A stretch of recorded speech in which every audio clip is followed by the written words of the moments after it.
Tidak cukup satu sebenarnya, kalau kita mereformasi Polri itu, banyak hal.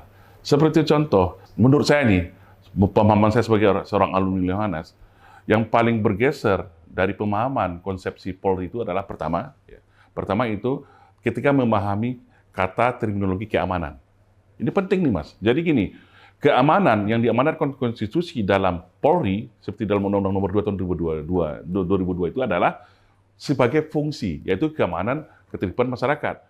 Tapi di dalam implementasinya seakan diolah dipaksa keamanan yang dimasukkan dalam amanah undang-undang itu adalah keamanan nasional atau keamanan negara. Nah ini kan bisa rancu nih Mas, ini bisa bertabrakan dengan kewenangan-kewenangan institusi yang lain. Nah kenapa? Kamnas itu adalah konsepsi, sedangkan fungsi Kamtibmas adalah fungsi. Konsep dengan fungsi itu jauh berbeda. Nah kita lihat, di dalam Undang-Undang Nomor 2 Tahun 2002 itu tidak ada kata-kata Kamnas atau Kamnek, yang ada itu hanya Kamdak, Kementerian Dalam Negeri. Tapi kenapa di Direktorat, di Polda kita ada Dirkamnek, dan juga ada Dirpamofid. Padahal Pamofid pemenangan objek vital itu ada masuk ranahnya TNI sebagai salah satu tugas OMSP-nya. Nah ini kan sering kita suarakan dari dulu. Ini harus diluruskan kembali supaya tidak ada tumpang tindih antara kewenangan TNI dan Polri.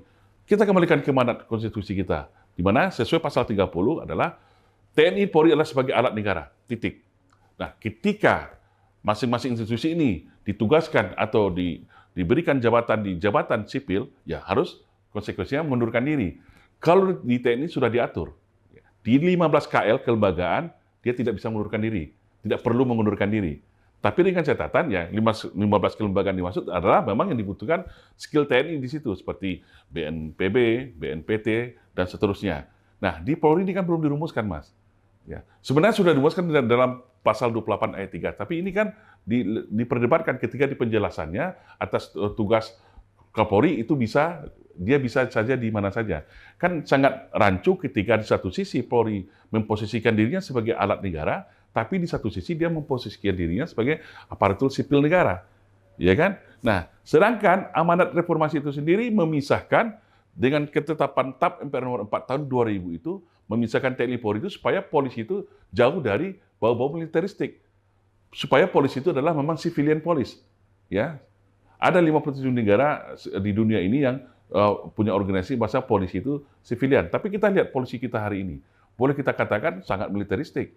Ya, dari gelar kekuatannya, dari struktur komandonya, dari model kepangkatannya, dari persenjataannya, dari kewenangannya. Dan sungguh tidak ada beda lagi antara polisi dengan TNI kalau dia berdiri di gelar kekuatan di lapangan. Karena juga punya kombatan. Malah saya kemarin mendengar Batalion Brimob itu sudah sampai 150, kalau nggak salah, tolong dikoreksi ya. Ini kan kenapa? Kita bangga Polri itu kuat. Tapi kalau Polri itu digunakan untuk menjadi alat kekuasaan, untuk alat represif kepada masyarakat, ini kan sudah jauh dari amanat konstitusi.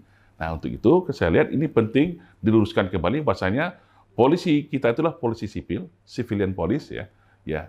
Dia harus memilih tidak kombatan lagi. Nah, supaya ke depan ini akan direformasi oleh tim perumus Polri yang sedang dibentuk oleh Pak Presiden.